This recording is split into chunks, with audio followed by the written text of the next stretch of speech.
নবীর সালাম ফেরানো শেষ, তালহা কাতার থেকে উঠে দৌড়াচ্ছে নিজের বাড়ির গোহার দিকে। একবার জোরে বলুন, আর একটু জোরে বলেন। গোহার দিকে দৌড়াচ্ছে।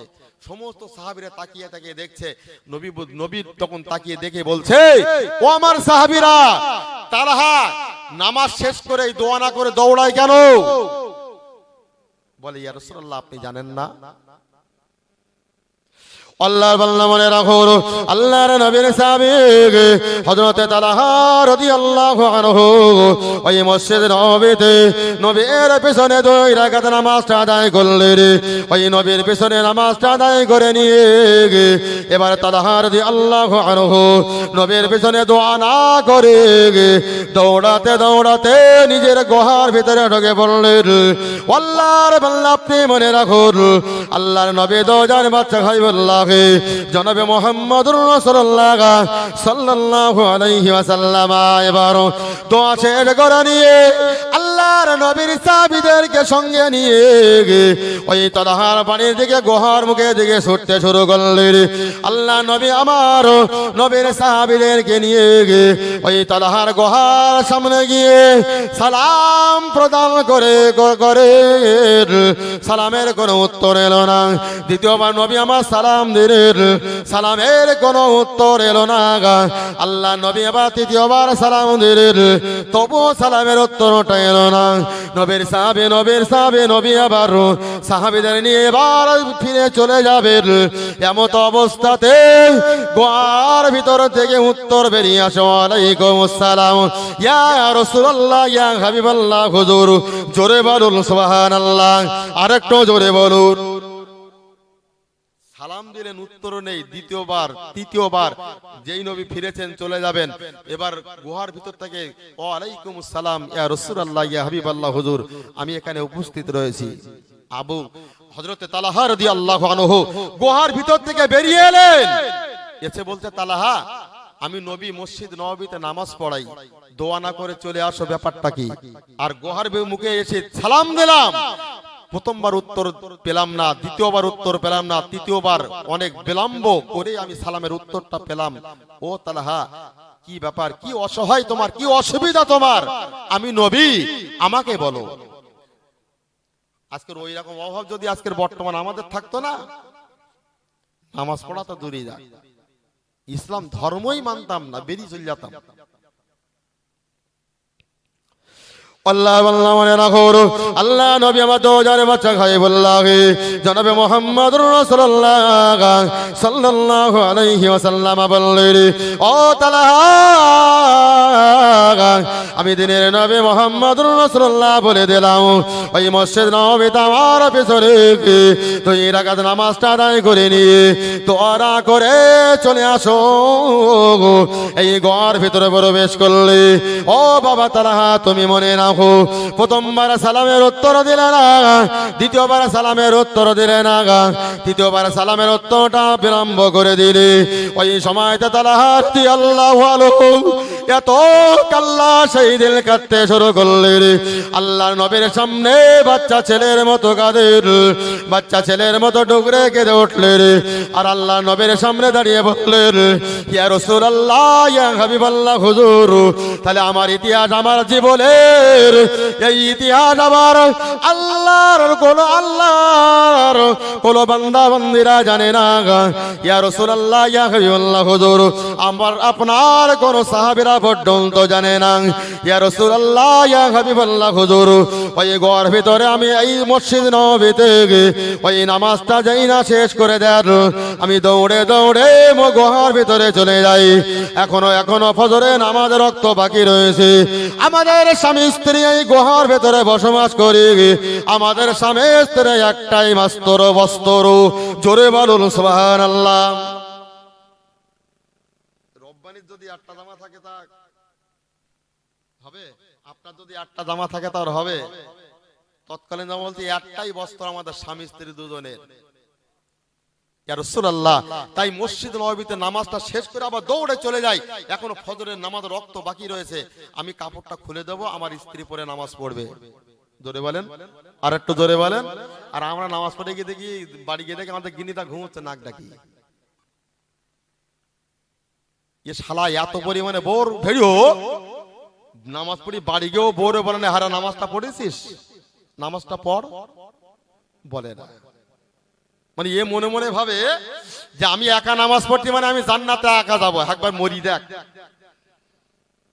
ওই বাড়ির গিন্নির জন্য আমাদেরকে জাহান্নামে যেতে হবে, বাড়ির ছেলের জন্য মেয়ের জন্য আমাদেরকেও জাহান্নামে যেতে হবে। কবির সাহাবী হযরত তালহা রাদিয়াল্লাহু আনহু বাচ্চা ছেলের মতো কাচ্চা, দুই চোখ দিয়ে টপ টপ করে পাড়ি ঝরে ঝরে ঝরে ঝরে দাড়ি বেয়ে বেয়ে জুব্বার বুকের কাছটা যেন ভিজে গেছে। আল্লাহর নবীর চোখ দিয়েও পানি বেরিয়ে এলো।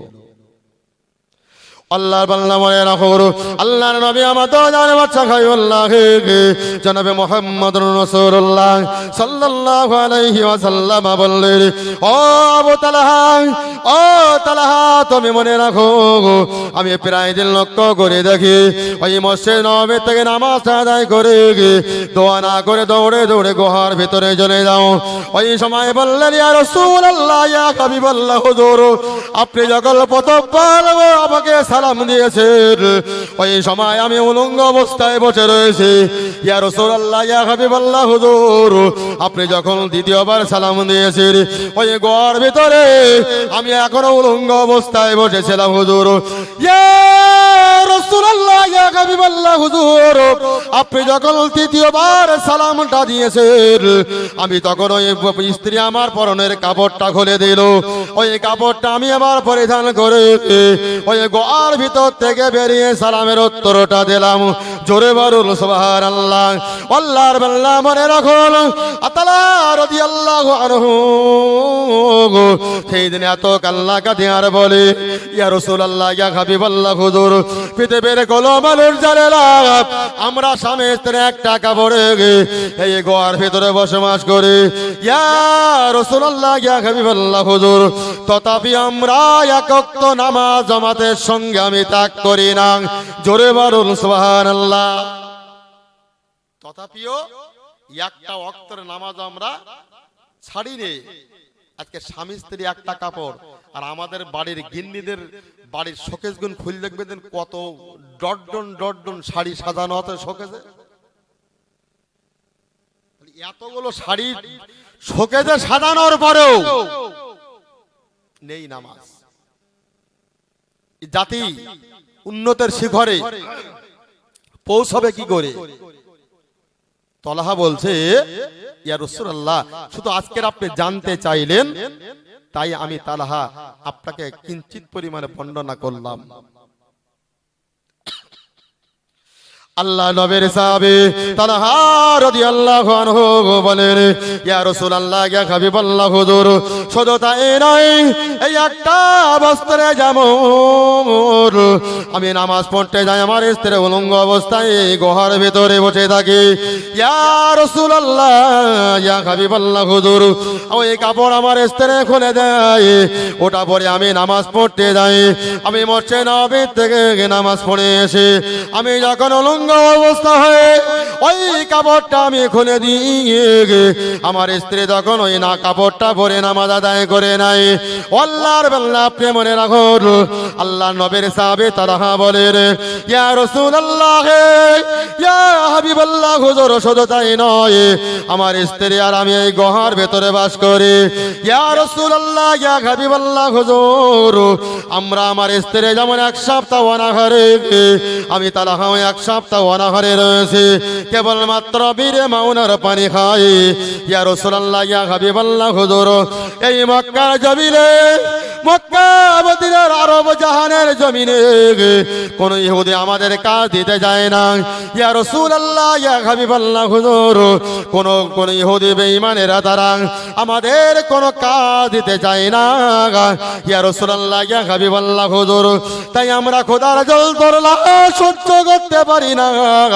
ইয়া রাসূলুল্লাহ, ইয়া হাবিবাল্লাহ, হুজুর আপনি আল্লাহর কাছে দোকালা হাত তুলে একটুখানি দোয়া করুন যাতে করে আল্লাহ পাক আল্লাহ তাআলা আমাদের অভাব অনাটনগুলো দূরীভূত করে নেন।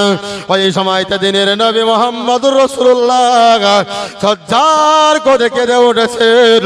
কেঁদে কেঁদে বলে, ও আমার সাহাবী, ও আমার সাহাবী তুমি মনে রাখো আমি দিনের নবী মুহাম্মদুর রাসূলুল্লাহ বলে দিলাম, আমি রাসূলুল্লাহ যদি আল্লাহর কাছে দোয়া করে যে আল্লাহ রব্বুল আলামিন আল্লাহ, আমি নবী বলে দিলাম, আমি রাসূল বলছি আল্লাহ, আমি নবী আপনার কাছে দোয়া করে বলে দিলাম আল্লাহ আমার সাহাবীদের জন্য, আমার জন্য উহুদ পাহাড়টাকে সোনা বানিয়ে দাও, আমার আল্লাহ সেটাও করে দেবে রে। আমার সাহাবীরা তোমরা মনে রাখো, না না আমি সেটা করিনি, আমি শুধু এতটুকুই করলাম মাত্র, আমার সাহাবীরা এখন তোমরা কষ্ট সহ্য করো, এমন একটা সময় তোমরা দেখতে পাবে তামাম পৃথিবীর মানুষেরা আমার রওজাটা দেখার জন্য তাদের জানটা যেন ফেটে যাবে, তারা হাজার হাজার নয় শুধু লাখ লাখ টাকা খরচা করে এই মক্কার জমিনে, এই মক্কা মদিনার জমিনে তারা পৌঁছাবে। জোরে বলুন সুবহানাল্লাহ। আজকে তাই, সত্য তাই, লাখ লাখ টাকা খরচা করে আজকে মক্কা মদিনায় যায় কেন? নবীর শুধু রওজাটা চোখে দেখার জন্য, নবীর আল্লাহর কাবা ঘরটাকে তওয়াফ করার জন্য, তারা সাফা মারওয়া সাই করার জন্য, তারা এমনি করে নবীর জিয়ারতকে দর্শন পাওয়ার জন্য লাখ লাখ টাকা খরচা করে তারা মক্কা মদিনাতে যায়। আজকে আমাদেরকে ভাবতে হবে না, এত দুর্ভিক্ষ, এত কষ্ট, এত বস্ত্রের কষ্ট, এত খাদ্যের কষ্ট, তথাপিও তারা ইসলাম থেকে বহিষ্কার হয়নি।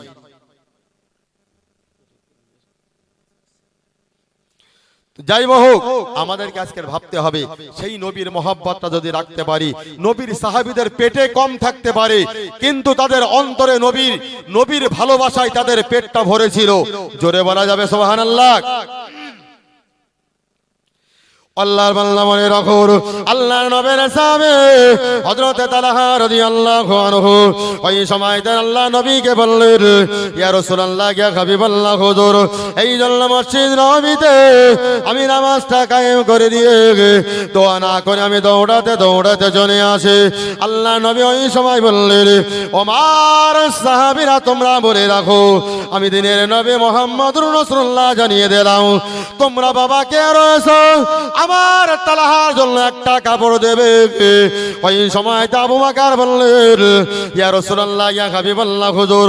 ওমর বললেন, ইয়া রাসূলুল্লাহ। উসমান বললেন, ইয়া রাসূলুল্লাহ।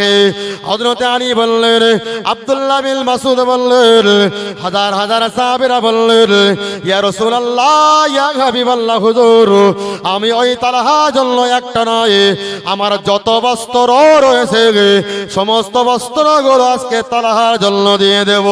ওই সময় তালহা রাদিয়াল্লাহু আনহু বললেন, ইয়া রাসূলুল্লাহ, ইয়া হাবিবাল্লাহ, হুজুর। আমার অনেকগুলো বস্ত্রের প্রয়োজন নাই, যদি আমার একটাই আমার স্ত্রীর জন্য একটা বস্ত্র দিলে আমি তালহা তাতে খুশি হব। জোরে বলুন সুবহানাল্লাহ। আল্লাহর বান্দা আপনি মনে রাখুন, এত খাদ্যের কষ্ট হওয়ার পরেও, এত বস্ত্রের কষ্ট হওয়ার পরেও তারা নবীর ভালোবাসা থেকে তাদের খোদা, তাদের পেটে খোদা, কিন্তু নবীর মহব্বত ভালোবাসায় তাদের পেটটা ভরা রয়েছে। জোরে বলুন সুবহানাল্লাহ।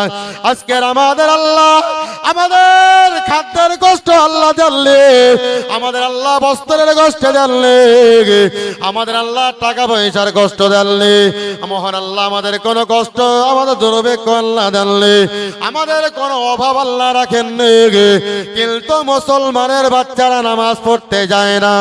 আল্লাহর বান্দা প্রেমে রাখুন, এই নামাজের জন্য কাল কিয়ামতের মহাময়দানে আল্লাহর শহীদ দরবারে আপনাকে আমাকে আল্লাহর আসামির কাঠ গলায় দাঁড়াতে হবে। তাদের পেটে নেই, গায়ে নেই, কিচ্ছু নেই, তবু তারা নামাজ থেকে পিছিয়ে নেই। আজকে নিজে নামাজ পড়বেন, নিজের পরিবার পরিজন যারা আছে তাদেরকেও নামাজের তাকিদ তাদেরকেও করতে হবে। আমি গোড়াতেই কিন্তু ভুলিনি, গোড়াতে আমি বলেছিলাম নবীর ভালোবাসা, আল্লাহর ভয় তাদের ভিতরে কতটা দেখুন। হযরত ওমর রাদিয়াল্লাহু আনহু তাহাজ্জুদের নামাজ পড়ে ফজরের আগ পর্যন্ত কেঁদে কেঁদে কেঁদে কেঁদে ওমরের চোখগুলো যেন ফুলে গেছে। জোরে বলুন। আর আমাদের সময় কেউ যদি একটু দোয়া করে আর যদি কেউ কেঁদেও ফেলে, তার সাইডে আবার আমাদের ইয়ং জেনারেশন, তো তারা আবার ওই ঘাটা গুঁতো দেবে নি, বলে দেখতিস কি করতি দেখ। আল্লাহ আল্লাহ মনে রাখো আল্লাহর নবী মত জানে বাচ্চা খাই বললাহে জনাবে মুহাম্মদুর রাসূলুল্লাহ জানিয়েছে রে আমার সাহাবীরা তোমরা মনে রাখো গো আমার উম্মতে তোমরা মনে রাখো আমি দিনের নবী মুহাম্মদুর রাসূলুল্লাহ জানিয়ে দিলাম ওই আল্লাহর ভয়ে যদি আল্লাহর কাছে দোয়া করতে করতে যদি আল্লাহর ভয়ে যদি তোমার চোখ থেকে একটা ফোঁটা পানি বেরিয়ে আসে আমি দিনের নবী মুহাম্মদুর রাসূলুল্লাহ জানিয়ে দিলাম ওই একটা ফোঁটা পানি তোমার জন্য মহান আল্লাহ পাক আল্লাহ তাআলা জাহান্নামের আগুনকে হারাম করে দেবে রে আল্লাহর বান্দা মনে রাখো তাই আল্লাহ নবী আমার জানিয়েছে রে আমার সাহাবীরা যেমন আল্লাহকে ভয় করতেন আমার মহব্বতটা নিয়ে তারা জীবন যাপন করেছে আল্লাহর নবীর সাহাবীরা হাজার হাজার সাহাবীরা তারা এমনি করে যখন কাফের ছিল ওই কাফের থাকার পরে যা পাপ করেছে আল্লাহ নবীর কাছে গিয়ে বললেন ইয়া রাসূলুল্লাহ ইয়া হাবিবাল্লাহ হুজুর আমরা আপনার হাতে হাত দিয়ে কলেমা পড়ে মুসলমান হতে যাই জোরে বলুন সুবহানাল্লাহ তার আগে ছিল তো কাফের কলেমা পড়ে মুসলমান হয়ে নবীর সাহাবী হয়েছেন নবীর সাহাবী যেখান থেকে হয়েছে নবী বললেন সাহাবী যখন হয়েছে কলেমা যখন স্বীকার করেছো ও আমার সাহাবীরা আমি নবী বলছি আল্লাহ তোমার পিছনের সমস্ত গুনাহগুলোকে আল্লাহ মাফ করে দিয়ে বেগানা মাসুম আল্লাহ বানিয়ে দিয়েছেন কিন্তু যদি আমরা খাঁটি খালেস নিয়েতে আল্লাহ আমরা যদি আল্লাহর কাছে চাই অবশ্যই আল্লাহ আমাদেরকে মাফ করবেন আর যদি আমরা খাঁটি খালেস নিয়েতে না চাই করছেন কালো আমাদের জীবনের গুনাহগুলোকে আল্লাহ মাফ করবেন না আমার আব্বাজান ভাইরা আমার মায়েরা বোনেরা ঠান্ডা মাথায় কথাগুলো মাথায় রাখো আল্লাহর নবীর সাহাবীদের কথা আমি বলছি না আল্লাহর নবীর সাহাবী যখন ওমর রাদিয়াল্লাহু আনহু হযরতে আবু বকর রাদিয়াল্লাহু আনহু হযরতে ওসমান গনি রাদিয়াল্লাহু আনহু যেমন ওসমান গনি ও যেমন আল্লাহর নবীর ঘোষণা করা জান্নাতে যাবে আল্লাহর নবীর সাহাবী ওসমান গনি রাদিয়াল্লাহু আনহু মহান আল্লাহ তাকে এত পরিমাণে সম্পদ দিয়েছিলেন ওসমান গনিকে মহান আল্লাহ এত পরিমাণ অর্থ দিয়েছিলেন তথাপিও গভীর রাত্রে ওসমান গনি মহান আল্লাহর কাছে দোকানে হাত তুলে কেঁদে কেঁদে বলতেন ও রব্বুল আলামিন আল্লাহ এই অর্থবিত্তগুলো আপনি আমাকে দিয়েছেন আল্লাহ এই অর্থগুলো যদি আপনার রাস্তায় আমি ব্যয় না করি এই অর্থগুলো যদি আমি দুনিয়ার জন্য ভোগ করে যেতে যাই আল্লাহ ও রব্বুল আলামিন আমি দিন দেখে অর্থ ইসলামের জন্য যদি এই অর্থগুলো ব্যয় না করে মারা যায় আমি ওসমান আল্লাহ আপনার শাহী দরবারে আমি ওসমান আপনার দরবারে হিসাব দিতে পারবো না ও রব্বুল আলামিন আল্লাহ আমি ওসমান গনি বলে দিলাম এই অর্থ বেত আল্লাহ আপনি যাকে জমাকে দিয়েছেন এই অর্থগুলো জানো আল্লাহ আপনার নবীর কদমে আমি সব কিছু দান করে দিতে পারি জোরে বলুন সুবহানাল্লাহ ওসমান গনি গভীর রাত্রে মহান আল্লাহর কাছে কেঁদে কেঁদে বলতেন ও রব্বুল আলামিন আল্লাহ আমি নবীর জামাত ওসমান বলছি আমি নবীর ঘোষণা করে দেওয়া জান্নাতে সাহাবী আমি ওসমান আপনাকে বলে দিলাম আল্লাহ ও রব্বুল আলামিন আমার চলাফেরাতে আমার কথাবার্তাতে আমার ইবাদত বندگির ভিতর দিয়ে যদি কোন রকমে যারা পরিমাণে আমার জীবনের কোনো অন্যায় ধরা পড়ে আল্লাহ আমার জীবনের কোনো যদি ত্রুটি আল্লাহ আপনার কাছে ধরা পড়ে রব্বুল আলামিন আমার জীবনের গুনাহগুলোকে আল্লাহ আপনি মাফ করে দেবেন জোরে বলুন সুবহানাল্লাহ তারা তো জান্নাতে যাবে হাতি বাঁচলেও লাখ টাকা মরলেও লাখ টাকা জান্নাতে যাবে তাহলে তারা আল্লাহর কাছে এতটা কেঁদেছিলেন কেন কেঁদেছিলেন আমরা যদি নামাজ পড়তে দাঁড়ায় শয়তান এমনি 70 বার পাক দেবে মানে নামাজটা কি করে শেষ করা যায় ওরে নবী সাহাবীরা নামাজ পড়তে দাঁড়িয়েছেন শয়তান ইবলিস ভয় দিয়ে অন্য ধারে ঘুরে গেছে জোরে বলেন একটা হাদিস শুনেন বুখারীর একটা হাদিস পাকে এসেছে আল্লাহ নবীর সাহাবী হযরতে আব্দুল্লাহ ইবনে মাসউদ রাদিয়াল্লাহু আনহু আল্লাহর নবীর একজন জলিল কদর তগড় সাহাবী।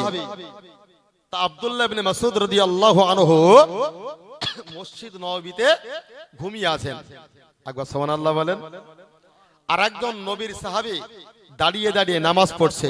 ঠিক দুপুর বেলায় ওই শয়তান ইবলিস তখন ওই মসজিদ নববীর সামনে দিয়ে যাচ্ছেন।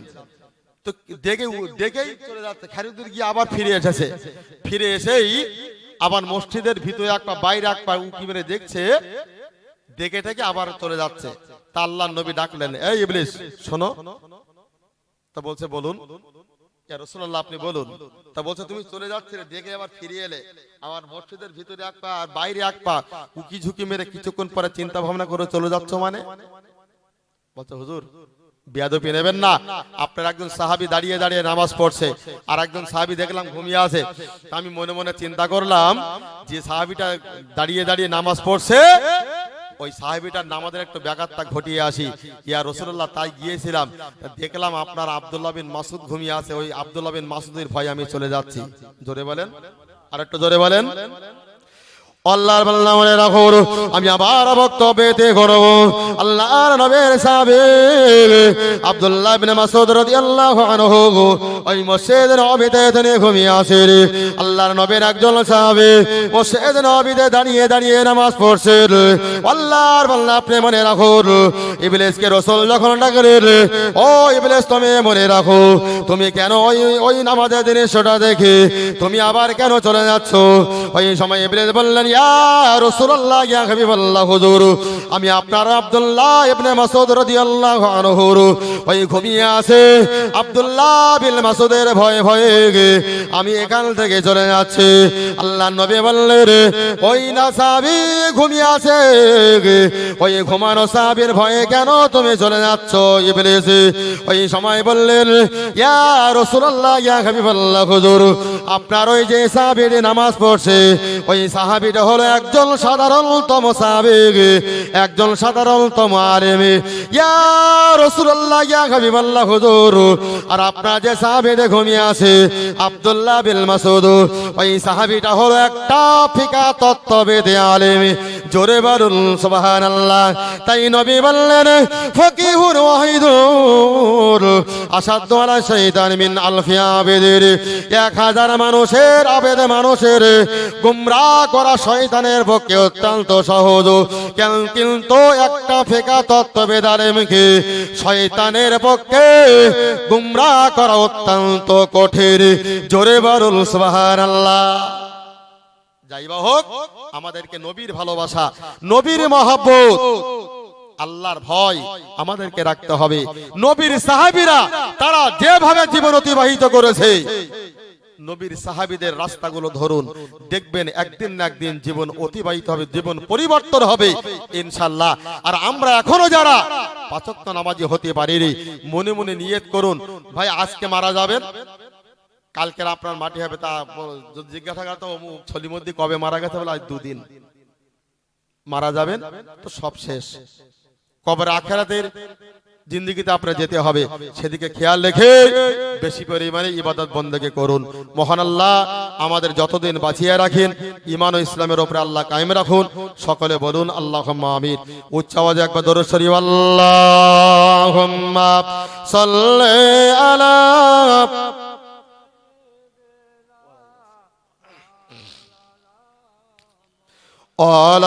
আলি সাইয়্যিদিনা। ভাই আমার যারা বিভিন্ন দিকে আছেন, আমাদের আমন্ত্রিত ওলামা হযরত তিনি এসে গেছেন, তার মুখ থেকে আমরা গুরুত্বপূর্ণ আলোচনা শুনতে পাবো ইনশাআল্লাহ।